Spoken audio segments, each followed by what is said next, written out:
Nous sommes à Ouakam, un quartier de Dakar, de bâtiments imposants en construction. Il s'agit d'immeubles à usage d'habitation. Le responsable de tous ces travaux n'est autre qu'Abdoulaye. Cet ingénieur en génie civil. Depuis 2010, j'exerce les travaux de génie civil.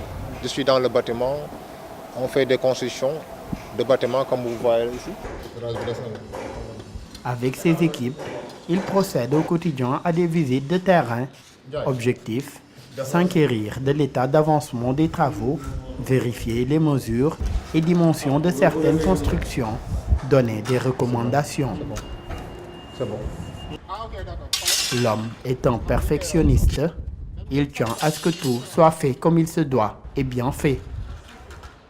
Là, le matin, quand je viens au chantier, j'appelle les chefs de chantier, les ouvriers, je leur donne un programme à respecter pour la journée et ils exécutent ça. Maintenant, s'il y a des problèmes, ils peuvent m'appeler pour que je trouve des solutions. Après le chantier, un tour au bureau où l'ingénieur a rendez-vous avec son directeur et l'équipe d'études et conception. Cela fait juste 2 ans qu'Abdoulaye a été débauché pour rejoindre l'entreprise, mais son directeur ne tarit pas d'éloges à son égard. Un bon lébou. Il est toujours à l'heure, il fait comme ses grands-pères pêcheurs, il se lève tôt. C'est un bon ingénieur.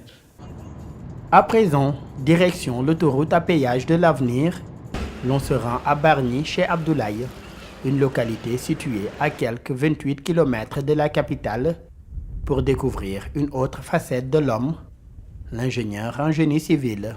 Une fois chez lui, revêt sa chemise d'inventeur, sa passion.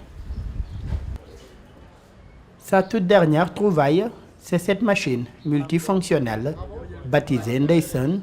Il lui a fallu 5 mois de travail pour la conception, mais Abdoulaye ne travaillait là-dessus que les dimanches. En effet, ses engagements professionnels obligent. Quand j'étais enfant, je voulais gagner l'estime de mon papa. Souvent, je créais des pannes dans la maison et venir ensuite les réparer sans que personne ne le sache. Et ça m'a formé. Ndeyson, une machine qui fonctionne au solaire, se veut de faciliter certaines tâches ménagères aux femmes.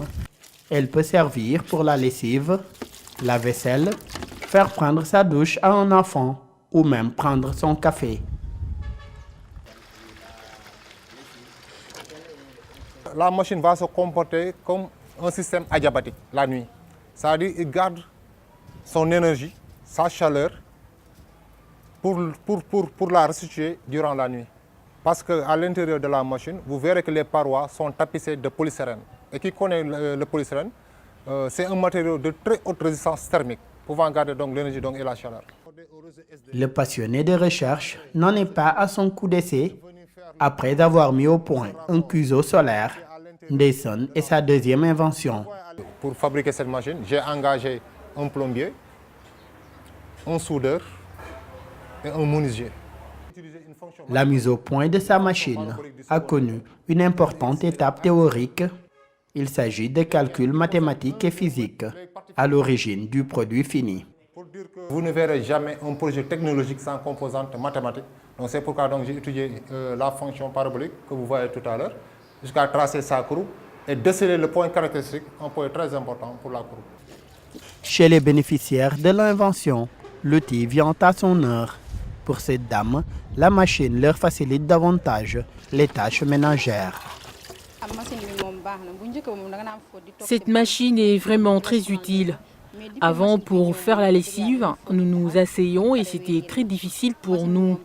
Mais depuis la mise au point de la machine, nous faisons la lessive et accrochons notre linge sans nous fatiguer.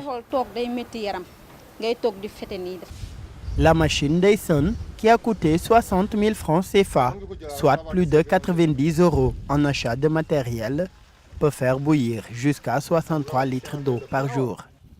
Elle est munie d'un système d'évacuation des eaux usées que le concepteur compte raccorder à une fosse perdue. Abdoulaye, qui a protégé son œuvre, démarche aussi l'obtention de son brevet